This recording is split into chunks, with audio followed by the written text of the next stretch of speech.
We want to do in our final session, roundtable session today, what we always afford folks, and those of you that were here this morning saw the drill, so you won't be surprised at the question, and that begins our conversation, and that is to run down the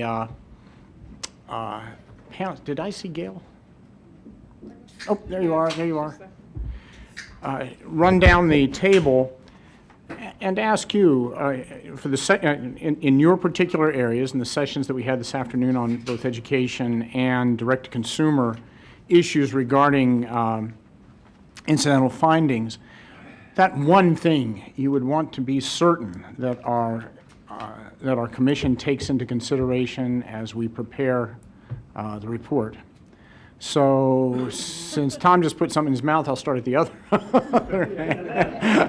Although, great, start in the middle and go out. Carol, let's start with you. I can keep track of this. We did start. Thank you. One thing. As the representative of the patients, keep the patients in mind. Remember, these are people we're talking about in their lives, and do communicate with us honestly and compassionately, and give us some help through someone trained who can communicate well, because not every physician knows how to communicate well. Thank you. Can I do one from this morning, leftovers? Sure. Okay, thank you.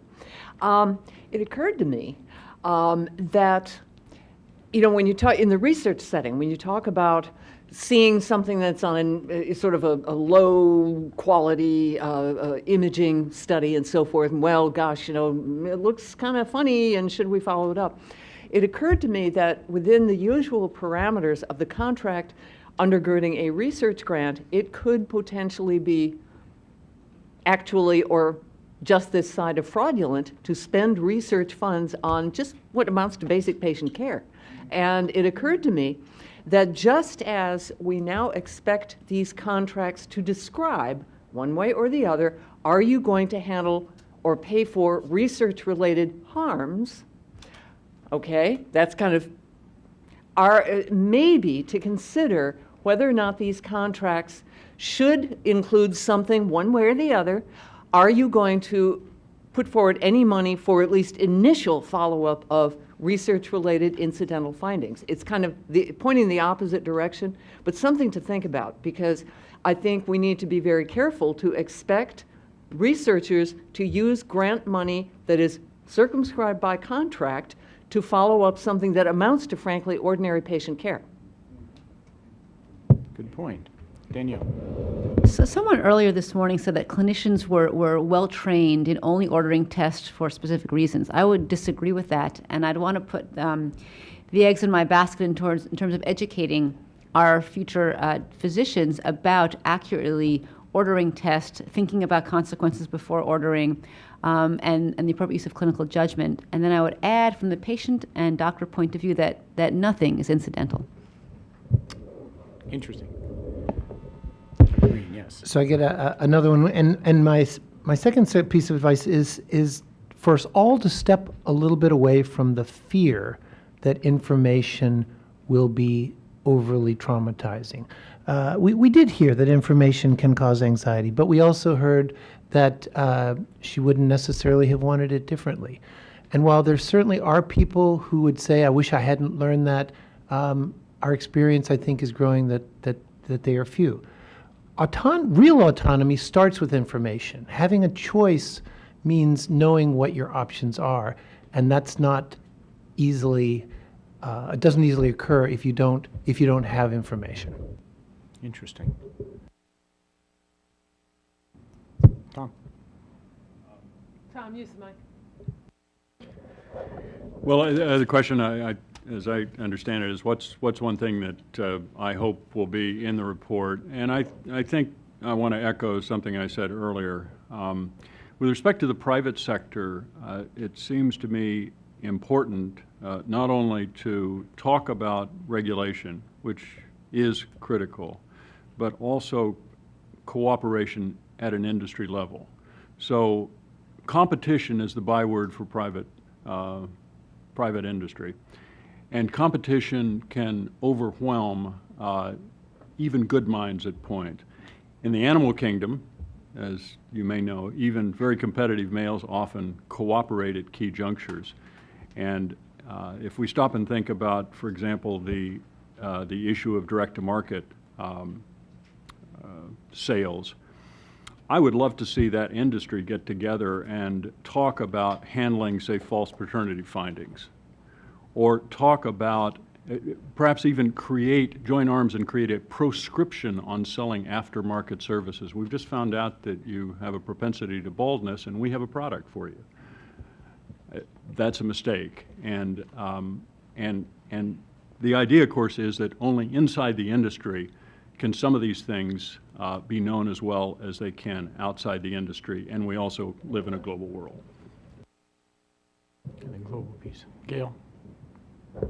I'd like to echo that. I think standards are particularly important here because DTC genetic testing is moving much faster than the existing laws and doesn't fit neatly into our understandings, whereas the practice of medicine, we kind of know what that means. There's clinical guidelines, all sorts of standards. There's state laws that have grown up around that. DTC genetic testing doesn't quite fit. So perhaps standards, voluntary standards can fill that role.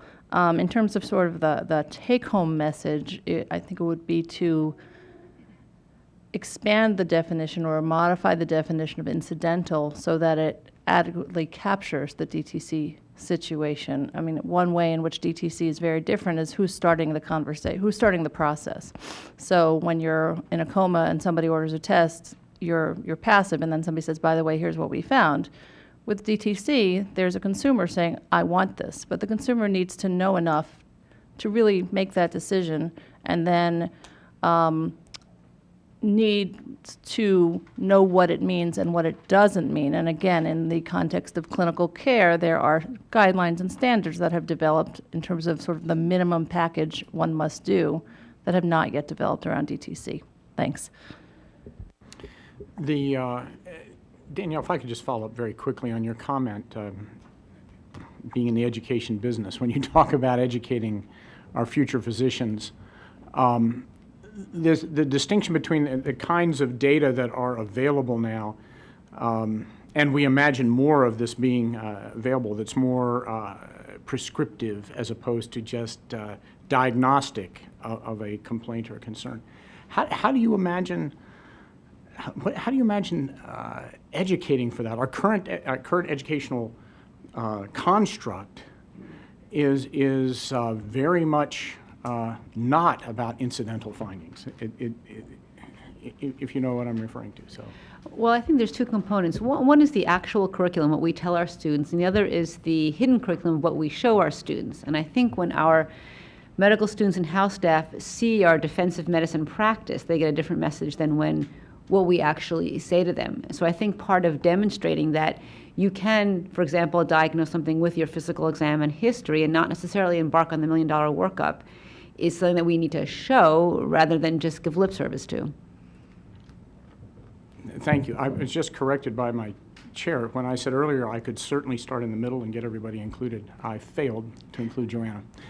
So. I was just waiting. I knew I'd get my chance. So thinking about a future with whole genome sequencing being readily available, I think what 23andMe can offer now is at least an understanding that there are ways to communicate the implications of this information to lay people but it takes a tremendous amount of effort and curation of the scientific literature and thoughtfulness around how you present the information. It's expensive to return the information in a responsible way. That, in fact, 23andMe's entire mission is to do that. So I do feel uncomfortable asking, having been an academic researcher, if I had been asked to fully explain genetic information, the kind of information I handle now, to the participants in my research, I would have spent my whole time doing that instead of actually doing any calculations. And also to give people, we give people choices in what they look at, and that's expensive too. Anytime you build a system that allows people to make choices, and yet that is valuable too, because in a clinical setting, that may not be the time when you want to hear the news, the additional news. Maybe you'll be ready to hear that later. And so we built a system where people can choose at any time when they're ready to get a particular piece of information. So these kind of systems are very expensive to build, and I think it can be done, but and so we've built a system where nothing's quite incidental because we prepare people and we get them used to the whole idea of genetic information, the whole idea of research, but it's a major enterprise to do that.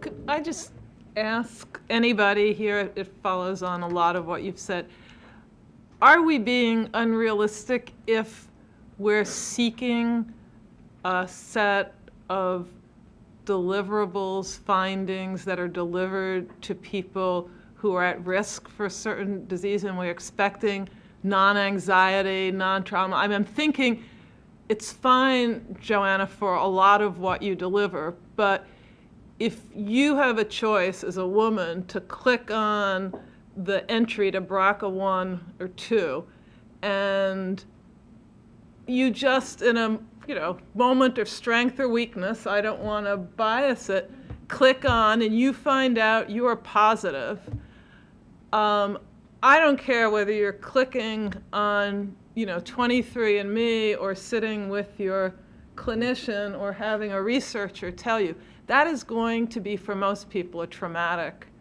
moment. And the question for us is do women need to be somehow fully prepared for that, and what does that mean? Or is it good that there are multiple ways of finding this out, some of which are incidental to what, in the case of 23andMe, what most people sign up for, for. I look to the, physician that I have an ongoing relationship with, and I am fortunate enough to have a wonderful doctor who knows me well, and I can sit down, and I don't think I'm being unusual. I mean, I think I'm probably in the majority of women who would prefer to learn it from somebody who knows me well, who can tell me, answer my questions, tell me all my options, rather than learn it on a website. Not everyone has that luxury. I mean, I think it shouldn't be a luxury, but so that's just a set of observations with the question for anyone to ask, what standards should we be setting for how prepared individual people are for learning something that is, by its very nature, likely to be traumatic to learn about yourself? I'm sort of thinking back to the days when we first got HIV testing. And at that time, and I'm not recommending anything in particular, I'm just sort of remembering, that in a lot of states it was required that you get pre-test as well as post-test counseling because the information was inherently so deeply troubling. At one time, it was deeply troubling because there were has changed there now. were no treatments. It was stigmatized. That's changed. That's but right. that doesn't mean when there aren't treatments that it isn't. I mean, things that were once more traumatic become less. But as Ruth Cowan was the first to say, contexts change, and we'll have to take that into account. But we need to be a little careful. I think it's a good question to follow up on, but just because something is traumatic doesn't mean it's incidental. I mean, the HIV test, I think, falls outside, although it's a direct-to-consumer product, if you will, it falls outside, well, it is now, but it falls outside of incidental finding. It's a direct finding. It's binary. The answer is yes or no, and that's quite separate from I take it that the comparison was trauma, wasn't incidental. Right. It was, there are some things that when you learn at one point in history, at one point learning you had any kind of cancer, the C word in my mother's generation was, and now there are cancers that by the very nature of having a cancer, they're curable. BRCA1 and 2 has a different diagnosis right now. Well, this gets back to It's also Joanna's- curable if you have a double mastectomy. This is not an issue we can solve here, but language is really important. The words tumor, cancer, and mutation even can be very alarming just on their own. And a benign growth, maybe we find our customers react to the way we present the information. And Robert Greene has spent years finding out how people react to the ApoE, E4 news related to Alzheimer's. Our customers, they read a statistic that says they are, maybe 14% risk through age 80 versus the average being 7%. This to them is not a death sentence. And they much more open than we might have anticipated, being the scientists who have this sort of mythology around a particular mutation, which is, I think, a very healthy thing. It's partly because this is a new area. But I would like anyone answer getting information that is traumatic isn't in itself a bad thing. There are some information that by its very nature is going to be, when you get it, traumatic, and you're going to have to work through it. And I think the question is, who gives it to you and how do they present it? And are you adequately supported in dealing with it? For all the talk of autonomy, there are other values besides, and I believe that we ought to be treated as people who can make choices for ourselves, but we also ought to be treated as people who need caregivers. Well, I certainly think so, and I think that's exactly why our recommendations asked for these results to come back through your clinician, though we recognize this is imperfect because clinicians aren't always prepared and because not everybody has the clinician scenario. But the other point you're making is that bad probabilities happen to people in all arenas, not just genetics. And we really have exceptionalized genetics in a fundamental way, in part because Huntington disease was the first genetic test that we had, and in part because there was a set aside from NHGRI to support ethicists to work in genetics that no other domain of medicine had. So, these are historical. No, I mean, I'm serious. We're traumatizing forces, those of us who work in ethics. We don't intend to be. That's incidental. I think the world's going to look completely different in 5 years when there are so many inexpensive ways to get your genome and to have a sequence through your doctor, through the internet, through a tertiary company, that you have all sorts of choices, and this false scarcity that we have now it has actually disappeared. So some of what we're talking about, not all of it, some of it I believe is really a transient problem. So I want to be a little provocative here and ask you the question. Despite the fact that the charge for us, the commission, is to sort of look at incidental findings across a broad spectrum of things, much of the focus really has been on genomics. And are we overreacting to all of these issues about the possible harms that could come from finding incidental findings and reporting them to the patients? I mean, with regard to imaging has been around for a long period of time, and lots of people get chest X-rays every day, and they find all kinds of things, and the doctors will report back to them. The society as a whole, I mean, we're okay. So what is it about genetics? Are we sort of thinking that genetic exceptionalism, this is something somehow different than other types of information? Or what is the real problem? I'm trying to get at that.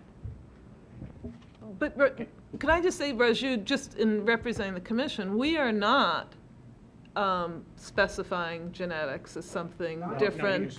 That if you have an fMRI, okay, just so we understand that we're going into this, and we specifically decided to go into this as something that's broader than genetic.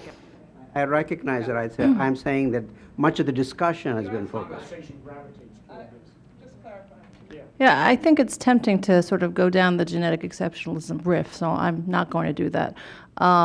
We should realize that most diagnostic tests have not historically been available direct to consumer. You know, people are pointing to HIV and whole body scanning because I can't think of any other examples. And as we talked about, HIV testing went through many, many hoops. And I don't know enough about whole body scanning to know how many people really are accessing and what they're finding. But I can't go get. The most common direct-to-consumer, though, is pregnancy testing. You know, which has been around, which is, the reason that they amended the Food and Drug Act back in the day was to specifically cover that device. But even e-medicine, WebMD True. is in that category as well. Probably less precise, not probably, definitely less precise than. Yeah, so I think part of the struggle is what manner of beast is this, right? So if you look at the disclaimers on the websites, they're saying this is not medical, talk to your doctor, but yet, unlike WebMD, you're getting an individualized result. So it sort of walks and quacks like medicine in some ways, but yet it's not current. We don't think of it as covered by the practice of medicine statutes, although maybe somebody might argue that it is. It doesn't fit. And I think that's part of why people are anxious. Yes, historically, genetics has been big and scary. I feel like that anxiety is subsiding a bit, and it's really about the fact that it's not fitting into our neatly understood ways of conveying medical information. Dr. Alfrey. From an internist point of view, to me, the difference of genomics, whole genomics testing versus the chest X-ray is diagnosis versus screening. They're not the same at all. When we order a chest X-ray for a cardiac complaint and then find incidental lung exam, that's entirely different than just taking a genomic screen of everything you have. And for our screening tests, we try to apply evidence-based medicine, and we don't do mammograms on 18-year-olds because the evidence doesn't support it.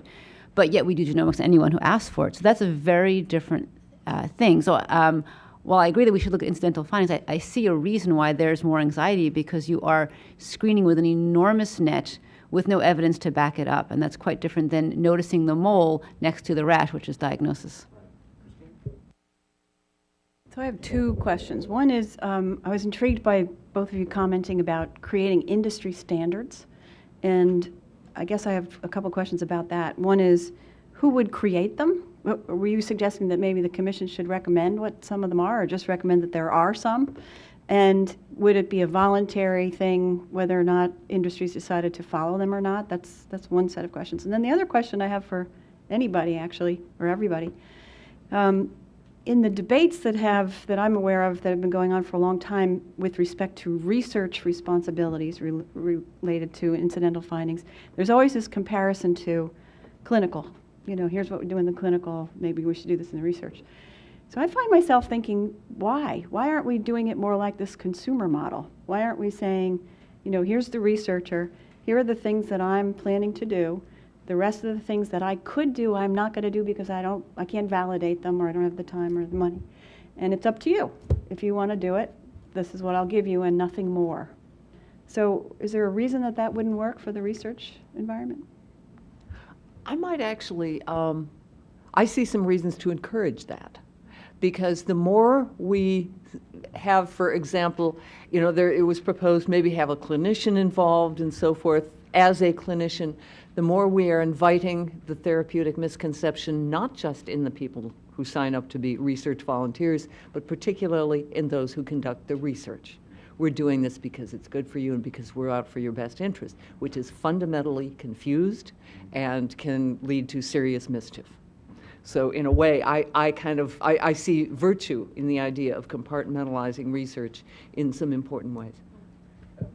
I would say I agree with that idea very much as well, but I would hearken back to Joanna's comments about how much work it would take for any given researchers or biobank to try to construct that. Now, Zach Kohani at Gene Partnership at Children's Hospital has put forward a model of a sort of you tune it yourself. There's information that flows out to the research participants, and they can pick and choose at any point in time which of them they want to get. And I think that's a brilliant model, perhaps modeled after what you were suggesting. But I'm on the ICOB of that and the Informed Consent Oversight Board, and it's moving along, but it's a tremendous amount of work. So it's a hard task.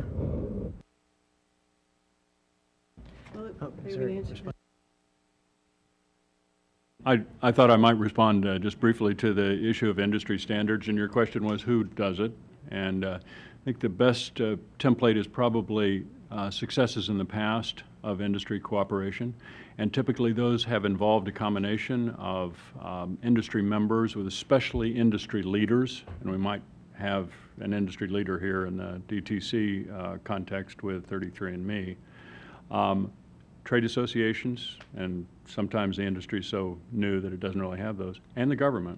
I mean, in the Canadian Chemical Manufacturers Initiative, the government played a very important role and participated in some of the discussions. But especially in DTC with genomics and the issues we've been talking about, it's an industry ripe for this kind of cooperation. First of all, it says clearly this is not an anything goes competitive game, and you want to set that marker very early as the industry and the innovation evolves. And also the stakes are just very high, I mean, for people. Seems like it would be true for whole body scanning industry, right? Same kind of stakes are high. Yes, Yeah. absolutely. Yeah. And just to add to that, in thinking about standards, which I think is a good idea, it's worthwhile considering the extent to which existing standards in the medical context can and should be transferred to the DTC context. So, for example, if ACOG recommends a certain panel for a certain ethnicity, is it appropriate to require or at least expect direct-to-consumer companies offering the same type of testing to adhere to those standards? I mean, just back to you guys really quickly. Are we talking standards of data quality? Are we talking standards of the responsibility of data delivery? All of the above. Could I ask a follow-up just of Ms. Mountain? Has 23andMe, as was suggested, taken a leadership role in trying to organize the industry, as you define it, around standards that might preclude the need for strong government intervention or that might be collaborative with government regulations? I'm just sort of wondering whether you've already begun to do this. There are two pieces to the answer there. One is we have in the past had discussions with other companies, representatives of other companies about just such standards. Those companies are no longer active in this DTC genomic space. It is a small number of companies. That's on the health side. In terms of presenting ancestry information, and to get back to a point you had mentioned, I'm involved with a fairly large group of representatives from NIH, from academic researcher, geneticists, and bioethicists, as well as representatives of other companies. We've been talking for about a year now, where we will be meeting in September here in DC to discuss analytical validity, basically the interpretations of genetic information around ancestry. And there are many more companies in that space, so there's more opportunity for kind of coming together and maybe more need right now, in the sense that there's a lot of variation between the companies. So we are involved in that, and certainly open to discussions and thinking about standards with other companies thinking about the health interpretations of genetic information. Now, Dan, I think you're up. Yeah, this follows on that. I was going to say that in some ways, all of you in each of the spheres kind of, it seems to me, want some kind of guidelines, clinical practice guidelines, or, best business practices, or I think you were aiming toward best research practices. And it's true that we ought to, I think, if that's the case, be careful also about the limits of trying to do it alone within our own groups. There's a great quote from Tim Geithner that self-regulation is to regulation what self-importance is to importance. And that we ought to be sure that there are other people who are taking part in that, and that may be a role, perhaps, that you might want to then carve out for us, because I don't think we could do the guidelines, but is it the task that you would see for us to develop sort of the ethical principles that would guide the structuring of clinical practice guidelines, best industry practices, best research practices? Is that the role you see for us?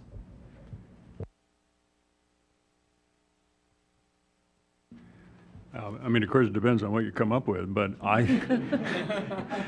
think the authority of this body could be a significant lever encouraging some of the progressive activities, inter-industry activities that we've talked about.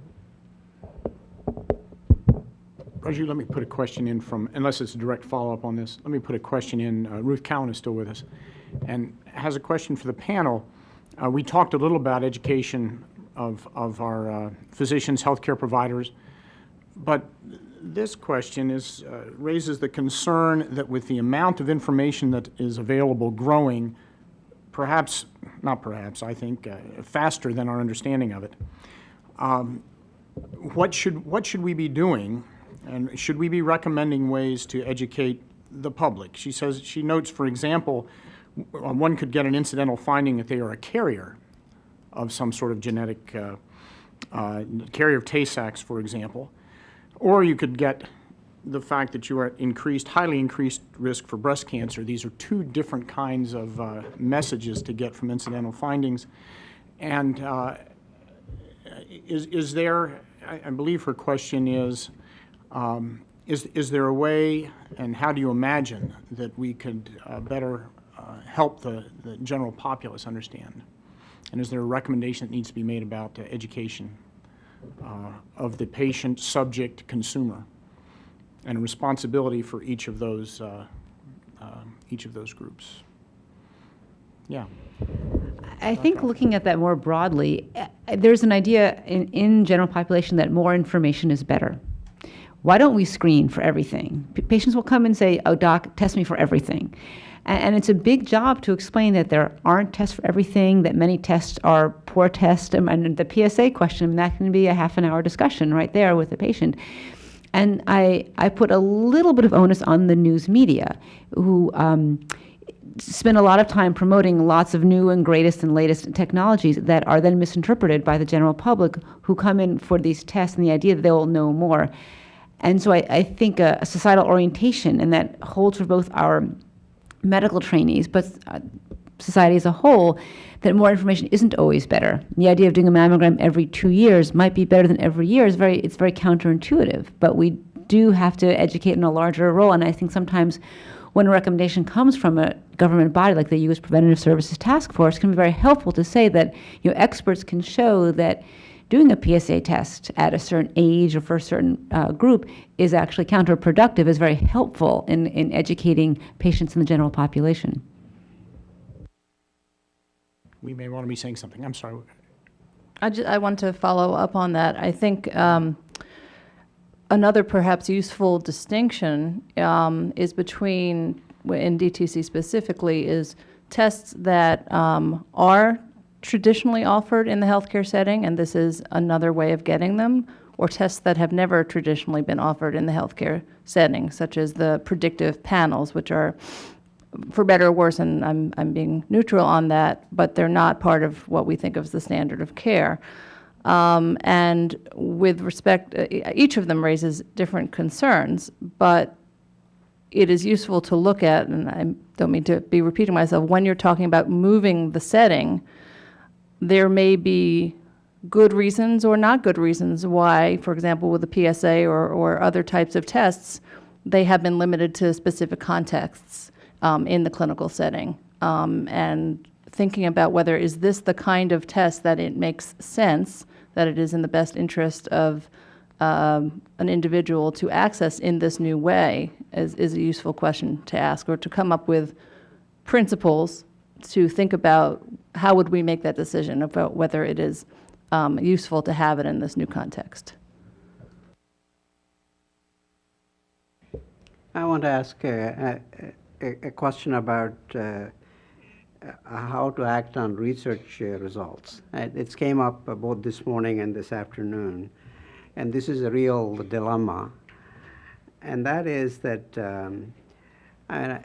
when a researcher gets patients enrolled in a clinical trial or clinical testing, that the expectation is that the results will not be given back to the patients. But let us say, there is a patient with a cancer, and that individual has consented to give their tumor for analysis. And I did a whole genome analysis on that tumor, and I found a mutation in that particular patient's tumor, and there is a life-saving drug that is available, and that potentially that patient could be treated. What is my obligation as a researcher, and to say my contract with the patient is not to return the results and just not to do that?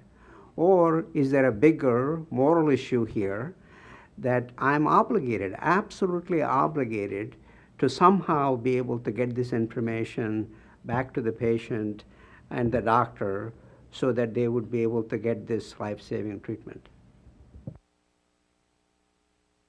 It's hard for me to see why there'd be any debate on that. To me, that falls under your, it just seems obvious to me. If it has a clinical import to a patient, it's 100% obligatory to discuss it. I don't see any reason As why a you legal wouldn't. matter or These are not ethical matter? those straightforward.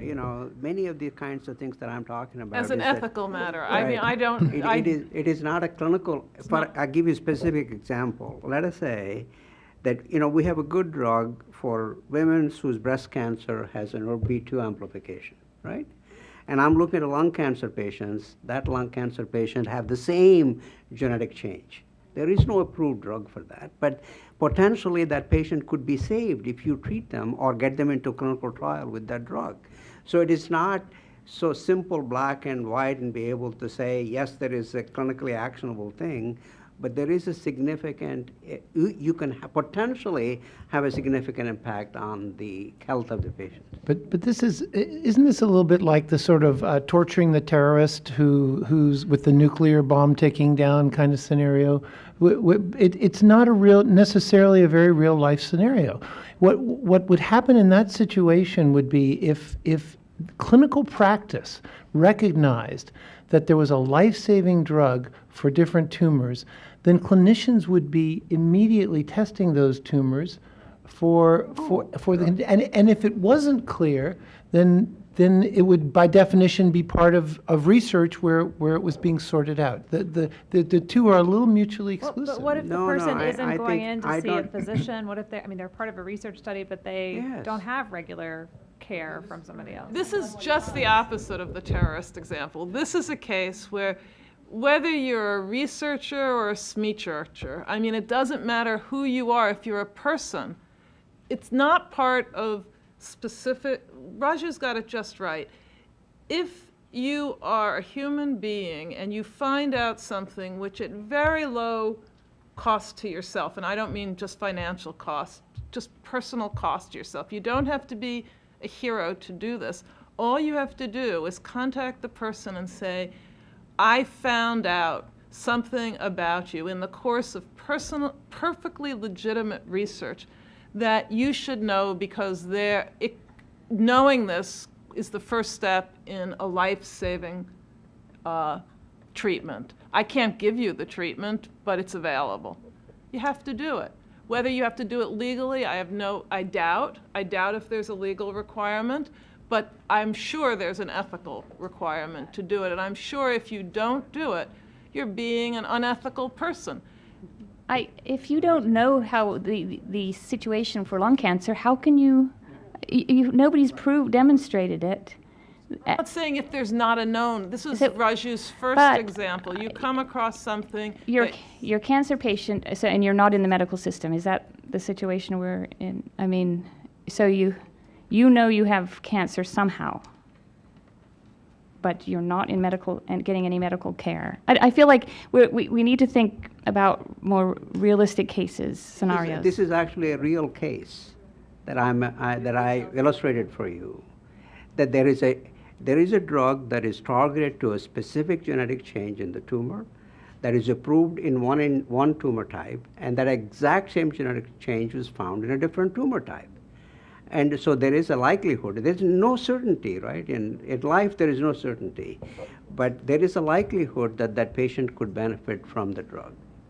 And I'm asking, and I don't know the answer, I'm asking everybody the question, are we then obligated to be able to somehow inform the patient and the physician, or we should not?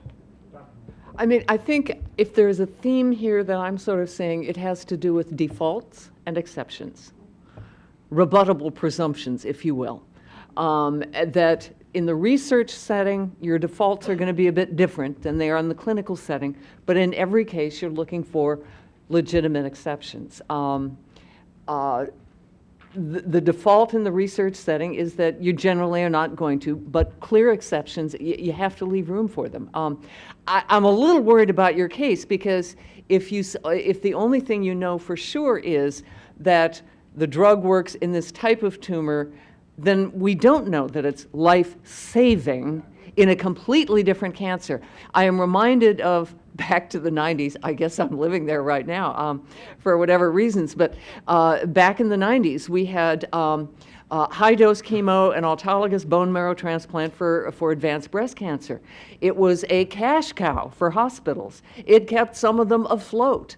And it made it much more difficult once we had politics in the works, whereby either litigation or legislation forced a lot of health plans to cover it. There was never a shred of evidence, of a good quality evidence that it worked. It made it very difficult to complete good quality research trials until finally in 1999, finally the NIH trials were able to enroll enough subjects to get the trial completed, and it turned out to be no better than standard chemo. Different case, though. I mean, all Raju, I believe, is asking is if you come across a finding in the course of your research that you have some reason to believe the person whose finding it is could find life-saving treatment by knowing it, do you have an obligation to tell the person? I mean, I think that's part of your default. It's called just basic ethical decency to do it. You may be wrong, in which case you were acting on misinformation, but if it was to the best of your knowledge, again, it's not because you're a researcher, it's because you're a human being with that information that you should do it. But do you know how many researchers believe that what they're working on is life-saving? And they're passionately believe in this. And I'm not doubting that there are such... Sometimes often people believe the wrong thing, they shouldn't act on it. That's not... No, but I'm saying... You have to stop a clinical trial if you have the evidence that you found that the control group could be life-saving, then you have to stop the clinical trial, but there are standards of evidence for that. Okay. So, Amy, I agree with you that I think it is pretty clear to me that there is an ethical duty in the circumstances where there's an actionable finding that you've come across, that you have an ethical duty to do something about it.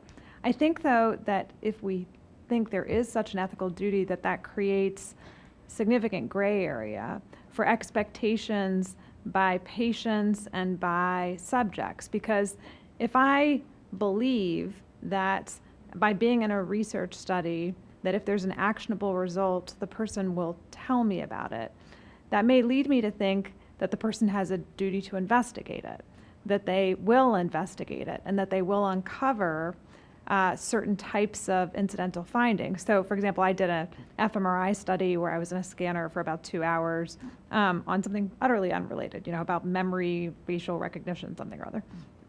And, my expectation is if there was something actionable that the researchers saw who have no clinical training whatsoever, that they probably would have told me about it. But that may be a misinformed expectation because they're not trained to do so. And so the difficulty is, while I think it's clear that there's an ethical duty if you come across something to report it, I worry about the expectations that that creates for the research subject and what that means for the duties to investigate by the researchers and by clinicians, and how we manage the expectations between both parties. Well, I think there's a further complication, and that is there's disagreement about what's actionable. I mean, actionable is the word that a lot of people are using, but the case that you presented, Raju, may or may not be actionable depending on who you ask. It sounds like you think it is, but I think a lot of people debate what is actionable. And then there's a second part of that, and that is once there's some confidence that it is actionable and there's an action to be taken, then what happens? And so Amy said you would call up the person and tell them. Well, there should be a process. There should be a process. If Raju's in the lab looking at the sample, there should be a process back to the people who are taking care of the patient who can give the information. I didn't mean to suggest Okay. you get on the phone and call the Yeah. person like that, but you have to think about how you get the Sure. information back. And then it also raises, I think, an important question that was discussed this morning, and that is, if we, in the research anyway, if we give people the option of not knowing results, that can't be an absolute. That there needs to be if there's an actionable finding that's serious enough, whether you want to know it or not, we'll tell you what it is. I think not everybody agrees with what I just said, but that's the way I think about it.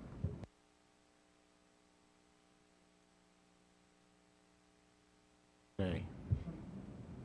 Anything else we need to hear from you before we do that? Then I'll let our chair close us out.